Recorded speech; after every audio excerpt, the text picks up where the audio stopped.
ডিসেম্বরে শুরু থেকে শেষ পর্যন্ত আমাদের সকলেরই কিন্তু কোনো না কোনো বিয়েবাড়িতে নিমন্ত্রণ থাকে।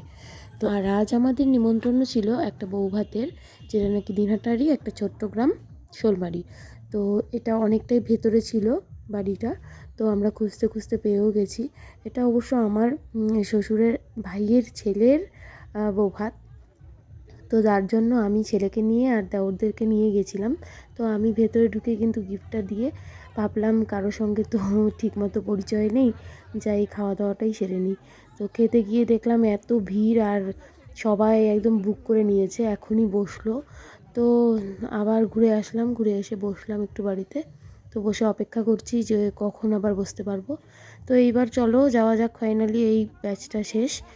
তো গিয়ে দেখলাম বাপরে বাপ, আমার মনে হয় না এর আগে আমি কোনোদিন বিয়েবাড়িতে এইরকম ধাক্কাধাক্কি করে ঢুকেছি। তো দেখতেই পাচ্ছ তোমরা, আমি ভিড় ঠেলতে ঠেলতে আমরা ভেতরে কোনো রকম ঢুকতে পেরেছি। বলতে গেলে একটা ছোটো মোটো যুদ্ধ করে ঢুকলাম। তো ঢুকেই দেখি দেওর কিন্তু আগের থেকে একটা টেবিল বলে রেখেছিল, তো ওখানেই বসবো হয়তো।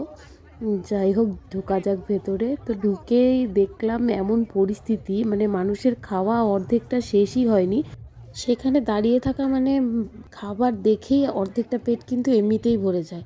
কী আর অবস্থা, কী আর বলবো তোমাদের।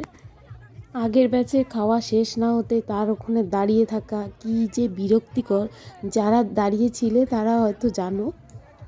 এই ঘটনাগুলো কিন্তু সচরাচর শহরের বিয়েবাড়িতেই হয়। আর দেখো, বর কিন্তু আমাদেরকে দেখছে ওখানে দাঁড়িয়ে যে আমরা ঠিকঠাক জায়গা পেয়েছি কি না। তো ফাইনালি আমাদের টেবিল পরিষ্কার করে দিল, আর আমরা বসেও পড়লাম। তো আমি দুই দেওরের সঙ্গে গিয়েছিলাম, আর এখানে বসে পড়লাম, পাতাও দিয়ে দিল। তো দেখো আমাদের খাওয়াও অনেকটাই শেষের দিকে, ভালোই খাইয়েছিল। তো ছেলেকে বলছিলাম সব কিছুই নিবি, নষ্ট করবি না। তো ওকে বলতে হয় না, ও কিন্তু সবই খায়, ও খেতে পছন্দ করে, যার জন্য ওকে কোনো বিয়ে বাড়িতে এমন হয় না যে নিয়ে যাই না। তো এখন কিন্তু লাস্ট আমাদের ফ্রাই আর মাটন দিয়ে দিল। তো এটা আমি পছন্দ করি না যদিও, তাও আমি খেলাম।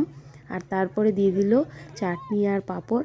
এইদিকে দেখি আমাদের চাটনি আর পাঁপড় খেতে না খেতে কিন্তু অন্যরা আবার আমাদের টেবিলে এসে দাঁড়িয়ে আছে, যেরকম করে আমরা দাঁড়িয়েছিলাম। আর এই ভিড় ঠেলে বাইরে বেরিয়ে যদি দেখা যায় জল নেই, তাহলে ভাবো তো কেমন লাগে। তো যাই হোক, যেইভাবে হোক কষ্ট করে বাইরে বেরোলাম। তো ফাইনালি যেটার জন্য এসেছিলাম বিয়ে বাড়িতে খাওয়া দাওয়া, সেটা কমপ্লিট। এখন চলে যাব বাড়ি। তো সবাই ভালো থেকো, টাটা।